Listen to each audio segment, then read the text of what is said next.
وعلیکم السلام ورحمۃ اللہ۔ ایک مثال آپ نے دی ہے بھائی، جب یہ ایماندار تھے تو کس طرح کا ان کا طرز عمل تھا محمد حنیف اینڈ کمپنی کا، اور اب جب یہ مشرک بن گئے ہیں تو ان کا کیا طرز عمل ہے۔ میں بھی آپ کے سامنے ایک چھوٹی سی مثال دیتا ہوں کہ جب یہ ایماندار تھے تو کس طرح کنسیپٹ کلیئر تھا ان کا خواب کے حوالے سے۔ ایک اہل حدیث گفتگو کرنے آیا وہاں گلستان جوہر میں، اور وہ ان کا جو عقیدہ تھا کہ نبی علیہ السلام خواب میں آ سکتے ہیں اور یہ وہ اس طرح کا معاملہ۔ اس وقت محمد حنیف صاحب نے بڑی اچھی ایک بات ان کو کہی کہ دیکھو، خواب کے اندر کوئی آیا نہیں کرتا ہے، یہ تو صرف خواب دیکھنے والا دیکھتا ہے۔ یعنی جس کو خواب میں دیکھا جا رہا ہے اس کو تو پتہ بھی نہیں ہوتا ہے، اور جو دوسرا دیکھنے والا ہوتا ہے یہ وہ دیکھتا ہے، یہ اس کے اپنے خیالات ہوتے ہیں۔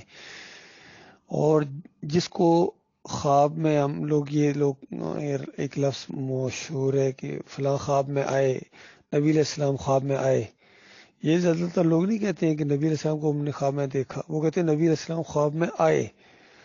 تو اس کا صحیح معنی میں رد کیا انہوں نے کہ دیکھو، خواب میں کوئی آیا نہیں کرتا۔ تو مجھے بڑا اچھا لگا، میں کہا دیکھو بڑا اچھے انداز سے یہ بات انہوں نے تشریح کی ہے۔ لیکن وہی بات جب یوسف علیہ السلام کے خواب کا معاملہ آیا تو یہ ان کا یہ ذہن بن گیا کہ شاید سورج چاند ستارے واقعی نیچے سجدہ کرنے آئے تھے، اور خواب میں تو سجدہ ہوا تھا۔ کہتے خواب میں تو سجدہ ہوا تھا، مسجود کون تھا وہاں؟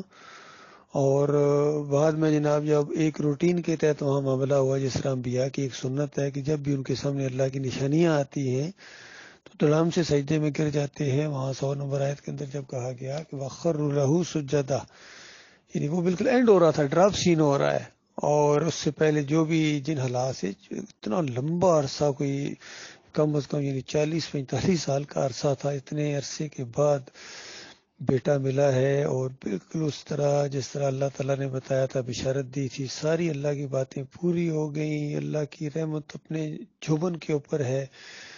ایک بہترین صالح بیٹے کو اللہ تعالیٰ نے نبی بنایا، اس کو باتوں کی تہہ تک پہنچنا سکھایا، اور اقتدار بخشا، حکومت بخشی۔ مصر کے اندر توحید کا دور دورہ ہو گیا، شرک اور کفر بت پرستی کا خاتمہ ہو گیا۔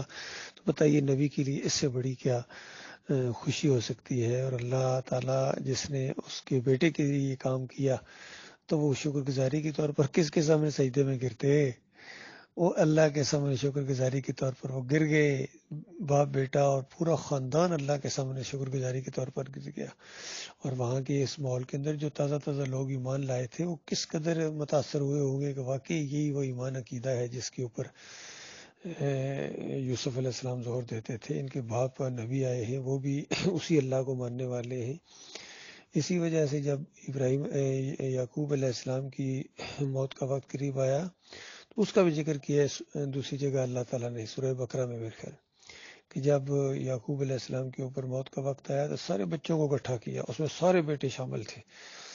تو اس کے بعد یہی بات کہتے ہیں کہ میرے بچوں، میرے بعد کس کی بندگی کرو گے؟ میرے بعد کس کی بندگی کرو گے؟ اس کا یہ مطلب کہ اگر لے لے کہ اب تو میری کرتے ہو، میرے بعد کس کی کرتے ہو، تو ایسا نہیں ہے۔ یعنی میرے سامنے تو اللہ کی بندگی کر رہے ہو، میں بھی اللہ کی بندگی کر رہا ہوں، تمہارے سامنے میرا نمونہ بھی ہے اور میری رہنمائی بھی ہے، دیکھ رہے ہو اپنی آنکھوں سے کس طرح میں اللہ کے سامنے ہر معاملے میں جھکتا ہوں، صبر کرتا ہوں، شکر کرتا ہوں اسی کا، اسی کے سامنے رکوع ہے، سجدے ہیں، پکارے ہیں، ہر چیز۔ تو مسئلہ یہ ہے کہ میرے بعد کہیں گمراہ نہ ہو جانا، میرے بعد کیا کرو گے؟ تو آگے سے زبردست طریقے سے جواب دیا بیٹوں نے کہ ابا جان، اس معاملے میں یہ نہیں فکر مند ہونے کی کوئی ضرورت نہیں ہے، ہم ایک ہی معبود کی بندگی کریں گے، جو آپ کا معبود، آپ کے باپ کا معبود، آپ کے دادا کا معبود، اور وہ الہ واحد ہے، اس کے علاوہ کوئی اور معبود نہیں ہے، کسی اور کی بندگی سوال ہی پیدا نہیں ہوتا ہے۔ اس طرح اطمینان کے ساتھ، بالکل یہی انداز تھا۔ ابراہیم علیہ السلام سے یہی چیز سیکھی تھی ان کی اولاد نے۔ ابراہیم علیہ السلام نے بھی اپنے بچوں کو اسی طریقے سے کہا تھا کہ میرے بچوں، دیکھنا ایک نقطے کی بات کہ اللہ کے علاوہ کسی اور کی فرما برداری نہیں کرنی ہے، اور مرنا تو مسلمان ہی مرنا ہے، ہر لمحے اس کا مسلم رہنا ہے، فرما بردار رہنا ہے۔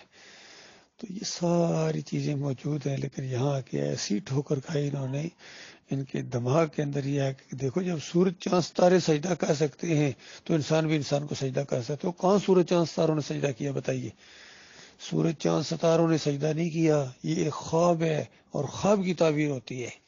خواب کی تعبیر ہوتی ہے. جس طرح نبی علیہ السلام نے مدینے میں خواب دیکھا تھا کہ بیت اللہ کا طواف کر رہے ہیں. کیا بیت اللہ مدینے آ گیا تھا؟ بیت اللہ تو وہی ہے. یہ تو خواب دیکھا تھا اور خواب کی پھر تعبیر ہے. یہ سادہ سی بات ہے بھائی.